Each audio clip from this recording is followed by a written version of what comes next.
to the Power Rangers Monthly Gaming News Recap, a series where I recap all the gaming news that happened for Power Rangers that month. Quite a bit happened this month, especially for Legacy Wars, as we discovered a new frame-perfect exploit in a recent livestream. We'll get back to that in just a few moments. Starting this month off with Legacy Wars news, Evil Ollie was delayed yet another week, and released on May 10th. What was even more frustrating about the Ollie update was that, at first, you couldn't use Ollie in the Casual Friday challenge unless you had at least one shard for him, meaning that even if you had shards for the leader, you couldn't use the assist either until you got at least one shard for it as well. Luckily, Enway fixed this the next day, but it was frustrating having him locked away like that. When we did get our hands on him, Ollie was a monster. An epic attacker, he's rather slow, but he has great range and decent damage output. He is a definition of tanky, and his super gives him an extra boost, making him intangible to all attacks as he charges up his blaster. I don't usually talk about the assists as the leaders are the main event, but Ollie's assist is a great combo starter if you like using projectiles or cornering your opponent. Overall, Ollie is a great addition to Legacy Wars, and it was worth the wait to play him after the challenge issue. Speaking of locked content, the power pass that accompanied Ollie, S.P.D Red's swap mode skin, was also locked for many players after a glitch caused the box in the encryption zone to be empty, not rewarding the players who bought the power pass the reward they purchased it for. The skin step was actually the Sunday before Ollie released, but the leader skin alone was made available when Ollie released on the 10th. The assist skin would be made available on the 14th. I guess the game just hated the assist for some reason. Now let's talk about that exploit that I mentioned at the start of the recap. During the 700 subscribers celebration stream, I encountered a Zenith Ranger Zayto player who ended up glitching out the camera when he performed a super combo. After investigating the combo by playing back the match in a video editor, we discovered that Zayto used Ion's assist to set up his super attack, and then the exact same frame that the second hit of the super landed, about the same time you triggered the super again, he set out Master Morpher Tommy's assist, which caused both the assist and the super to play out at the same time. Evidently, the game didn't know what to do and freaked out, as the camera started showing random angles of the foreground.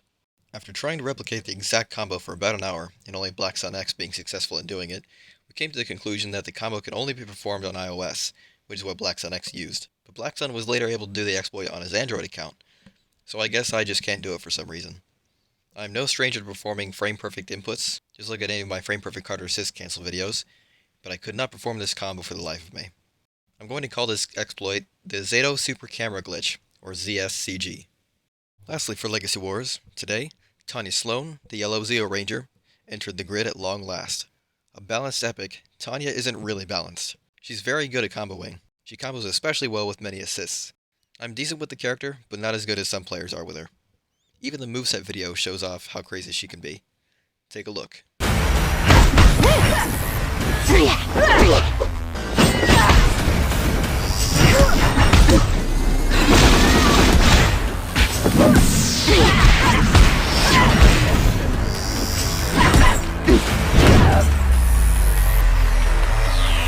You know a character is broken when they can use all of their leader moves in a single combo. Then again, she only came out today, so not many of us know how to use her, much less fight against her. Nevertheless, Tanya has been a long time coming, and it's good to see her finally come to the game. But that's not all.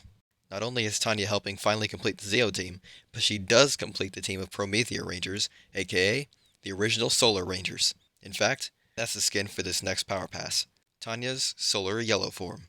This marks the 4th time ever that a warrior has gotten the skin at the same time that they are released. An added bonus is that Tanya's nunchucks have been weapon swapped with the Solar versions. Now we just need Ranger Slayer's Solar Pink form to finish off the Solar team. Get to it, anyway. Before we switch from Legacy Wars to our final news story, I want to challenge all of you Legacy Wars players. I've mentioned and shown off the frame-perfect Carter Assist cancel combo many times, but I've never seen anyone else pull it off. I challenge you to send me a clip of you performing the combo. It can be in a live match, a replay of a live match, or against a holo trainer. Send your clips to the email shown below, and, if I get enough submissions, I'll make a compilation of you guys performing the combo. Just title the email submission what's shown below. Lastly for this month, we have more Heroes of the Grid news. The most recent wave of Heroes of the Grid expansions finally released, giving players new tools to fight off the forces of evil. To recap the wave, we got the core RPM Rangers, Dino Charge Red, Dino Fury Green, and Mighty Morphin Yellow in Black Dragon armor, who are powered up by the new Arsenal cards, which consist of battleizers, weapons, and alternate Ranger forms. However, no trick has whizzed out its counter, as Void Knight uses Arsenal and Zord cards against the Rangers. I've only fought Void Knight once, but he is a devastating nemesis who has the potential to deal colossal amounts of damage if you have a large collection of Arsenal cards and Zords. Let's just say that my single encounter did not go well. I plan on doing video overviews of Heroes of the Grid and its expansions at some point, so if you're interested in that, please subscribe if you haven't already. For the first time in a couple of years, the Unpainted Dino Megazord figure is finally restocking on the Renegade Game Studios website.